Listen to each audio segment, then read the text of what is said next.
Saya nak beli gaming phone tapi malas lah bayar segepuk. Nak buat ansuran boleh?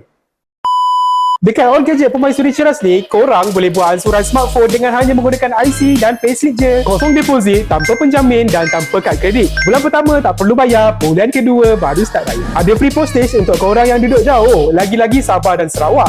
Dan siap ada free gift lagi. Nak beli phone flagship terkini dengan performance yang mantap dan kamera yang padu? Ini dia harga ansuran smartphone flagship untuk korang miliki. Yang pertama, Vivo X300 seri ansuran serendah RM189 sebulan.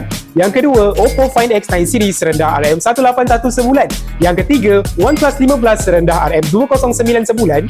Yang keempat, Red Magic 11 Pro serendah RM185 sebulan. Dan yang kelima, iQOO 15 serendah RM189 sebulan. Harga-harga yang saya sebut tadi adalah untuk ikat selama 3 tahun. Dan ansuran kita ada JCL. Kalau korang nak ikat bawah 3 tahun pun boleh. Cuma harga dia up sikit lah. Kalau nak tahu lebih lanjut, boleh kontak staf mesra kami. Kami akan bantu korang sampai dapat.